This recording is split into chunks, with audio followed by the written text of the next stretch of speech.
Hey, what's going on everyone? Welcome back to Sons of the Forest patch 13. In this video we're going to test out some of the new things in the game. You know there's going to be bugs. And I also want to show you other stuff like the quickest routes through the caves to find the new items without me cheating for once. The first thing we're going to look at is you can now use tarps to build walls. As soon as I read you can now use tarps, all I heard is, here's a new bug. And within seconds I was correct. If you throw logs, I forgot to get it in this video, but other objects worked as well. In between the tarp and the log, it'll get stuck. Now you're probably saying, yeah, that's dumb, and it is. But also, I get asked, how do I figure out how to do X? And it always starts off with stupid bugs like this. Now, it works on both sides, and it also works on the bottom. This is something I'm probably going to test out a little more, because I know that this can get broken further. Here's a location on the map for the blueprint that unlocks the new buildable couch. They added breakable wood barriers to all the rundown buildings, so if we break through this... Oops, I missed one. The blueprint is right next to the magazine and the skull. While I was editing, I also want to point out that there's a note on this table, and I forget exactly what it says. It's something like, the year is 1979 or something over and over. In your book, it'll appear in the bottom, and for some reason, mine doesn't have a name. And this is what it looks like. Not too bad, it's, unique.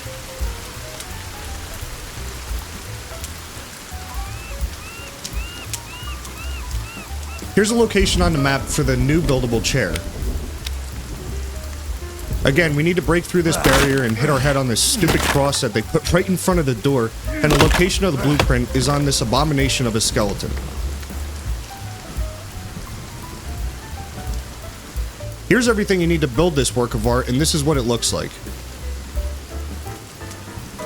I noticed there's a light bulb in the eye, so I figured it needed power, and I want to mention that there's a few batteries in the shack where we found the blueprint, and a few solar panels in the other shack.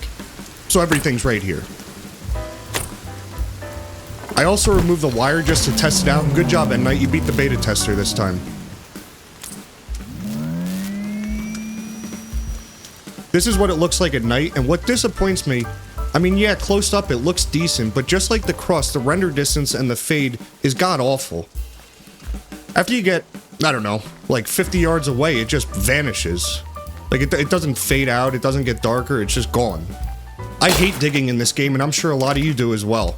I found this nice little bug that makes digging up stuff way quicker. You can either right-click during the animation to try to get it to stop, which is a little tricky in the timing, or if you dig just a little higher than the shovel can reach the ground, you get half of the animation, meaning the shovel pokes but it doesn't actually dig the dirt, and it will uncover the whole thing in one shot. Alright, so for the first relic or the question mark in the patch notes, here's the entrance on the map for Cave B. This is really quick and easy to get. I don't know why they made it so easy, honestly. I'm going to use cave light, otherwise the video is just going to be a black screen. They really need to brighten these caves up just a little, just so you can see anything. Normally in this cave you'd go that way. Instead, we're going to make a right-hand turn and jump off this cliff. After that, it's just a linear straight path with a little bit of swimming.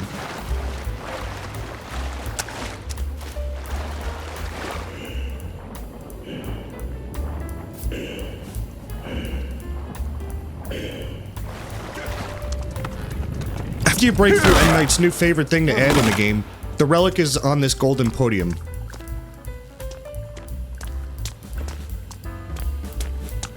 Right here.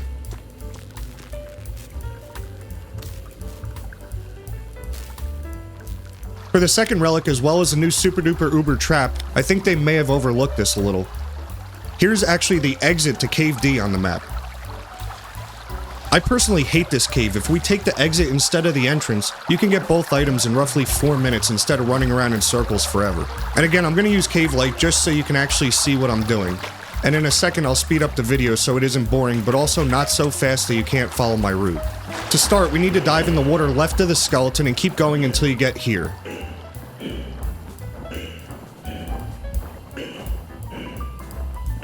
And man, they really need to do something about this stupid-ass rebreather getting stuck on after diving. It's ridiculous that you need to manually unequip it every time. Now, there's some enemies to deal with, but it's really not too bad.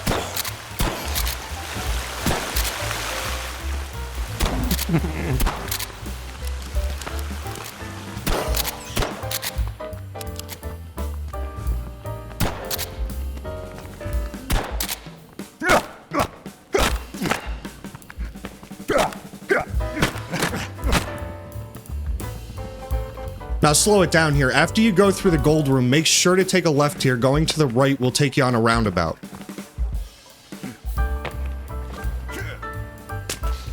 When you get to the room with the gold pillars, you've made it. Just climb up these rocks, and just like last time, the relic is sitting on top of the golden podium. Jesus, I'm stumbling over my words here. And from here, the new trap is just around the corner, literally like 30 seconds away.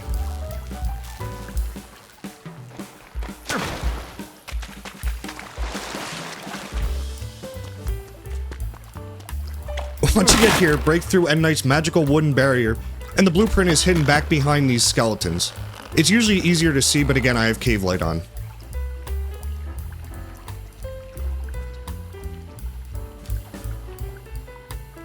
Let's test this bad boy out. It's not nearly as expensive as I expected it to be.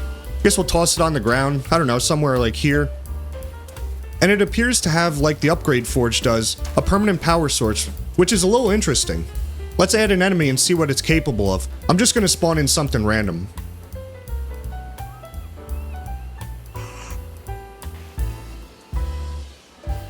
Well, that's a little disappointing for the first impression. Apparently they can dodge it, but still trip it. Let's try it again. Maybe we'll try it with the new enemy added into the game. They call him Henry, who's supposed to be really aggressive compared to the rest of the enemies.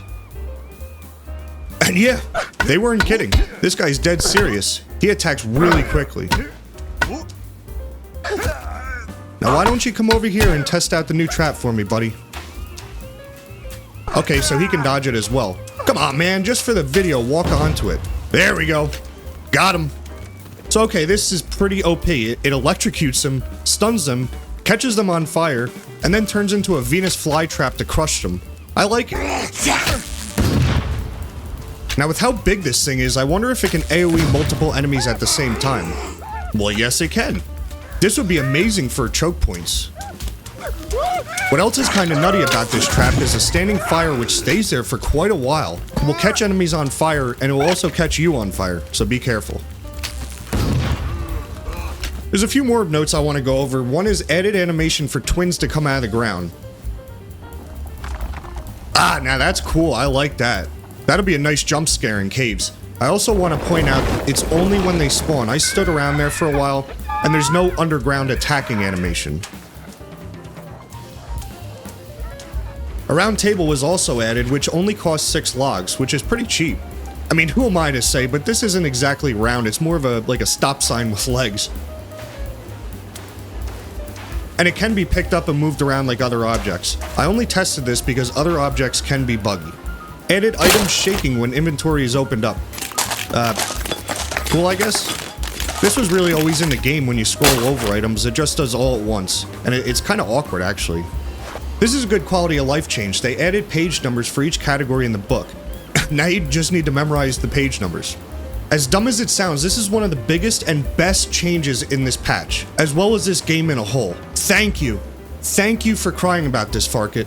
They've reduced the FPS to 30 instead of absolutely smoking your GPU in the pause menu. And you'll see in the game I'm at something like 160 or whatever, and if I pause, it'll go to 30.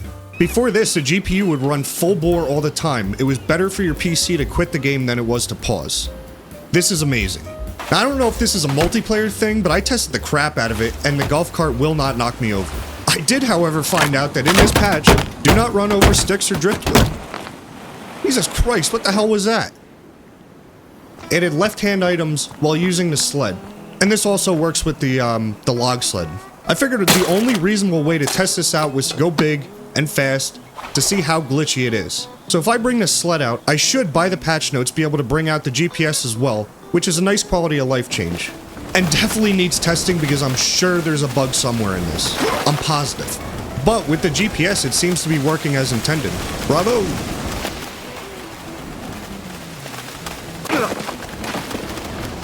Now the patch notes say that they made the light levels better in the entertainment bunker, but unless I'm crazy or just haven't been here in a while, I looked all over the place and it seems to be just as dark as it always has been. With all the lights in this place compared to other places in the game, I feel like it should be way brighter. Like, way brighter. It's like they turned on all the lights in this place and set all the dimmers to 0. John 2 can no longer clip through walls. Yeah, okay, M. Night, I'll believe that when I see it. Now, I have my doubts about this, but let's give it a try. Okay, see, he definitely still clips through walls. The only difference I found is that he doesn't do damage through walls anymore, which is nice, but he can still clip through defense walls, for example. This is not fixed.